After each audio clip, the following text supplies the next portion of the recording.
Psychologists, parapsychologists, and students of history are familiar with the witchcraft preoccupation that in the late 17th century made Salem, Massachusetts, notorious. Few are aware that almost a century later a community in South Carolina experienced a similar preoccupation, and in 1792, in the 16th year of the independence of the United States, held witch trials, found guilty and punished the accused. It was not a legal trial, but it was conducted like one.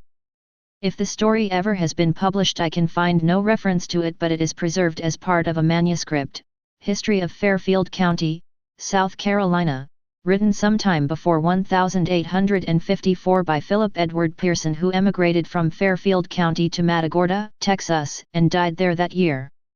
Probably he wrote the account while he was practicing law in South Carolina, where he served for years as solicitor of the South Carolina Middle Circuit, of which Fairfield County was part. He was born long enough before 1792 to remember one of the accused witches clearly, and as one incident mentioned in the trial allegedly occurred in General Pearson's apple orchard on Broad River, a property owned by a close kinsman of his, he was apparently in the midst of the excitement and may have witnessed some of it. Before leaving South Carolina, he sold his manuscript to Dr. John H. Logan, who later also emigrated, settling in Talladega. Alla Logan had the manuscript in 1874 when Lyman C. Draper, whose historical manuscript collection is one of the nation's best-known historical source material collections, now in the library of the Wisconsin Historical Society in Madison, Wisconsin, copied about 60 pages of the Pearson account. These pages are included in Volume 24, Series VV of the Lyman C. Draper manuscripts, beginning at page 1.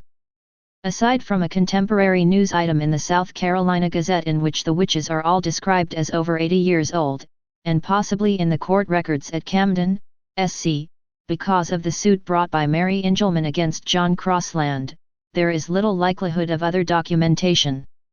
In 1792, Fairfield County was across Broad River from Lexington County. An arm of Richland County now separates them, where a generation earlier a bizarre cult called the Gifted Brethren practiced incredible excesses, deifying three of its leaders as God the Father, Jesus Christ, and the Holy Ghost. This bizarre group practiced hypnosis, and before it was broken up, its leaders hanged or banished for the murders they committed. Many of the gifted members had come to be considered witches.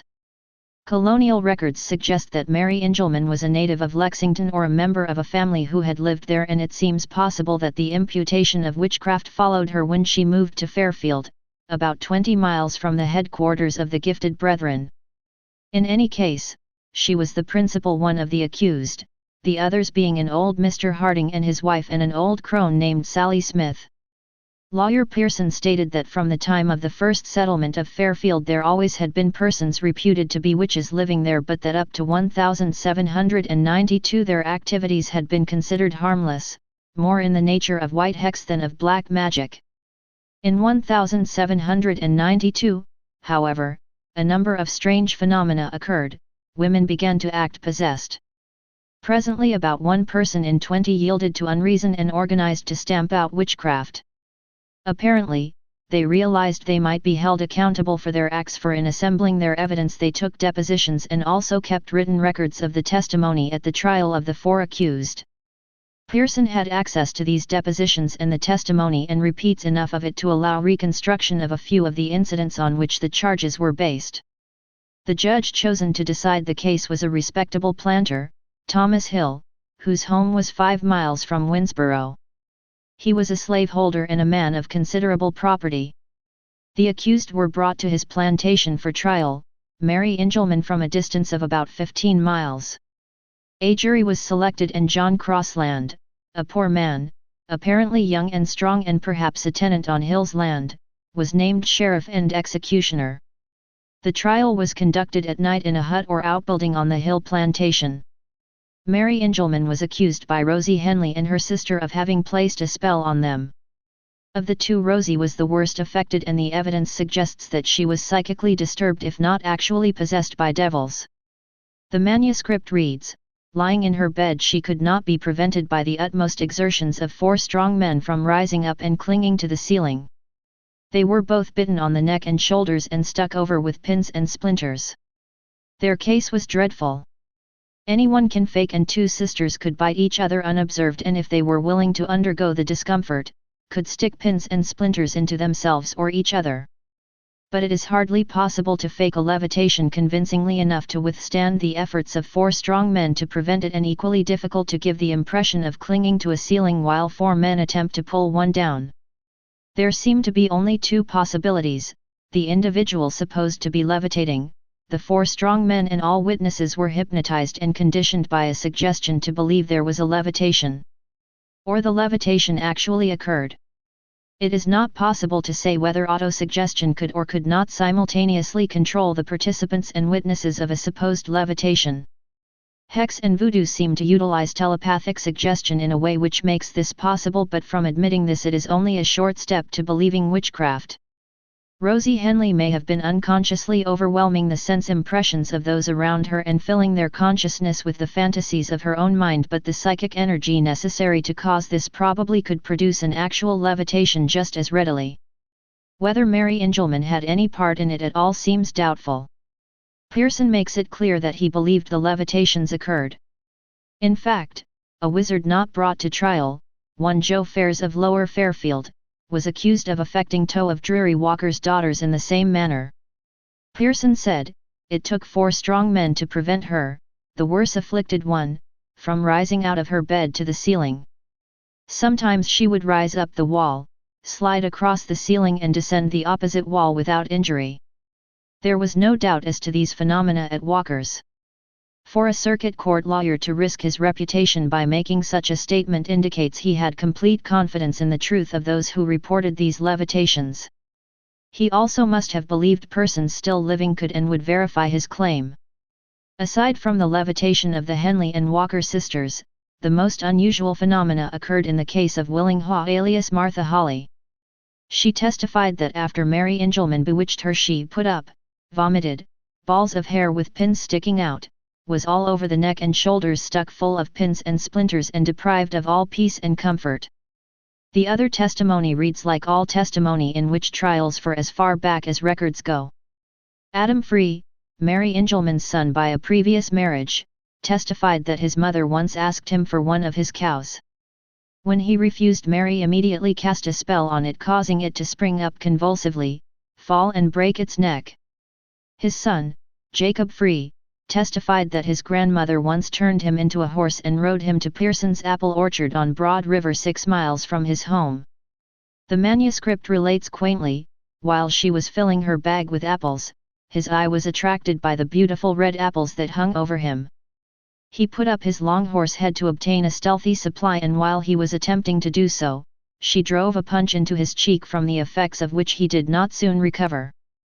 One is tempted to say that a young man must really be bewitched to make such a statement, or impelled by motives that a psychiatrist would find interesting. However, it remained for Isaac Collins to accuse Mary Engelman of consorting with Satan. He testified that on one occasion he took his trusty rifle and went out on a deer hunt around McTire's old field. He saw a deer and tried several times to fire at it, but the rifle would not fire. He suspected witchcraft, so he removed the ball, split it and inserted a sliver of silver. Then fired, the deer vanished. In its place, a large black cat appeared with its front leg wounded, and the cat limped away. A day or 2 later he was plowing corn and became thirsty. He went to a spring near the field, and while he was resting there, Mary Engelman came up with her arm in a sling and told him that he was to blame for her injury and that she would not forget it. He testified that after that she turned him into a horse and rode him to a grand convention of witches. Where he could not say, but he thought somewhere in North America, and on the way, the devil rode up by her side and observed, "Mother Engelman, you have a splendid horse." "Ah," she said, "this is that rascal Collins." Faced with this an accusation, Mary Engelman offered no defense, nor did any of the others to the charges made against them. They were adjudged guilty and sentenced to be punished. As punishment they first were tied by the wrists and hanged to joists in the building where they were flogged, the newspaper account says, brutally. They were taken down, then placed with their feet to a bark fire and confined there until the soles popped off. After this torture, they were released and allowed to crawl away. The Hardings and Mary Engelman escaped further abuse, but Sally Smith was found some distance from the hill plantation by a vindictive man who cast her down and placed a pine log across her neck. She could not stir and the next day was relieved by a benevolent person passing along the path. Despite this treatment, none of the 4 victims died as a direct result of it, and the witch hunters began to consider action against Hezekiah Hunt and his wife, Morning Hunt, who was strongly suspected. Evidently, the group felt that public opinion protected them. Of the 4, only Mary Engelman attempted to have anyone brought to justice for the outrages committed upon her. In all Camden district, she found only one magistrate who would issue a warrant for anyone's arrest. He was the Reverend William Young, a Presbyterian minister, so shocked by the circumstances that he ignored public opinion. He issued a warrant for the arrest of John Crossland, who was tried in the county court, found guilty of aggravated assault and sentenced to be fined £5. He never paid it but fled the far west, which in 1792 meant Georgia or Alabama. Pearson expressed some sympathy for him, saying that other better informed men than Crossland also participated and were not punished. Early in the account, Mr. Pearson referred to Mrs. Engelman as the dreadful old Mary Engelman, but apparently this was intended as irony. In concluding his account he wrote, "Some persons now living may remember the great witch Mary Engelman. She was a remarkably neat, tidy, and decent old lady. She was of German extraction and probably a native of Germany. Her conversation was pleasant, entertaining, instructive, her manners mild, simple, and agreeable. Her knowledge in pharmacy was considerable, and her application of simples in the cure of country complaints was the result of much observation and gratuitous practice." He added that she was a pious old soul and that when her spirit left this earth it probably went to a better place. In Salem, Rebecca Nurse was described in much the same way, and Rebecca Nurse was put to death. Being a remarkably neat, tidy, and decent person is no protection, nor is benevolence and piety when a community falls under the spell of a witch hunt. In Salem, horror and excess brought about its own reaction. In Fairfield, the delusion was broken by a wise minister, Preacher Woodward, who announced that he would preach on witchcraft and thus attracted a huge crowd. The crowd was keyed to a high pitch of expectancy, and the minister began by admitting that sorcery and magic exist, that indeed there are witches. However, he declared with mock seriousness, people should not imagine that old or ugly women were witches. What woman with supernatural powers would use them to make herself ugly or old? He asked the congregation. Rather, he said, suspect beautiful girls of witchcraft, since with a look and a few words murmured in a certain way they can draw boys away from their families, turn them first into lackeys and at last into lifelong toilers. Wizards, he averred, are not to be found among old, broken men but among the young and handsome, who with a touch and a murmur can deprive a girl of her senses and turn the most lissom and carefree maiden into a servant and a household drudge. The tension broke. The crowd laughed and the Fairfield witch hunt was over. No more did Rosie Henley and the Walker girl rise to the ceiling. No more did William Haw put up balls of hair with pins sticking out. Witchcraft and laughter cannot coexist. For 15 years I have studied hex among the descendants of people such as Mary Engelman. I once would have dismissed the Fairfield matter as sheer delusion. Now I cannot. I have seen hex in South Carolina used to remove warts, to staunch bleeding and to cure the effects of burns. I know men who are graduates of reputable universities and of seminaries who tell me they have no doubt whatsoever that a generation ago there were persons in the area who could extinguish the fire with an incantation. Men in whose truthfulness I believe have told me their parents could order a broom out of its corner to stand upright and move to music. I have sat in a darkened room with a grave lamp and a dead man's mirror and listened as a youth described buildings, persons, and activities from the past as they swam into view in the mirror, while an ecstatic old man identified these visions as places and persons he knew 40 years before the boy was born. And what I have seen has changed my point of view. I now believe that what happened in Fairfield was as Pearson said, the women actually levitated or seemed to do so. William Haw did vomit balls of hair. What appeared to be that to all present, young Jacob Free actually experienced being turned into a horse and being struck on the cheek. I do not consider any of this witchcraft. Rather, what here is called witchcraft is a manifestation of psychic energy following its own set of laws and producing effects that seem strange only because they are not yet understood. Only when the reality is better understood can men expect to know more about the principles that govern such phenomena.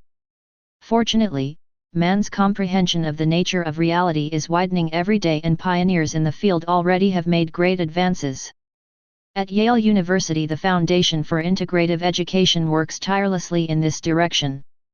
Its journal, Main Currents in Modern Thought, presents articles which closely identify science, philosophy, and religion as facets of the same reality. In order to understand reality, life, and man himself must be understood in a new context. In this context-driven consciousness is a force field moving in a universe that is itself a force field in which ideas are polarized determinants. I have found in Hex that these determinants can affect the states of force fields. A man deliberately or carelessly applies them. If a man deliberately polarizes his thoughts to a certain objective, by so much he affects the whole universal force field. His thoughts move in the direction of becoming things. In the case of ectoplasm, the materialization may be sufficient to be visible, even tangible. It is not at all by accident that Isaac Collins believed he saw a deer which then turned into a black cat. He had heard from infancy the association of black cats with witches, and it would have been unthinkable to have the deer turned into a raccoon or a squirrel.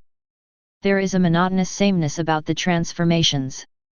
A person who believes that he has been ridden by a witch invariably is turned into a horse, never into a camel or an elephant. The horse is the conceptual stereotype of the witch mount, and the consciousness accepts it, as in the case of Jacob Free, in whose fantasy subconscious fear identifies the self as the symbolic mount and the object of the fear as the symbolic rider. It is very like a dream experience, full of symbolism, allegory, and imagery.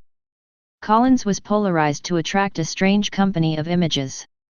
Singularly he spoke of the meeting to which he, though Mary Engelman wrote him, as a convention of witches and a very grand affair, hardly the usual description of a Sabbath. Egotistically he believed that the devil called him a splendid horse. One almost feels that if he had been the rider instead of the ridden he would have enjoyed the convention greatly. In the earlier delusion, when the gifted brethren created a different psychic polarity, the deluded met angels instead of Satan on their fantastic journeys, and instead of finding themselves at witches' conventions they imagined themselves in the New Jerusalem. This is the line between obsession and ecstasy.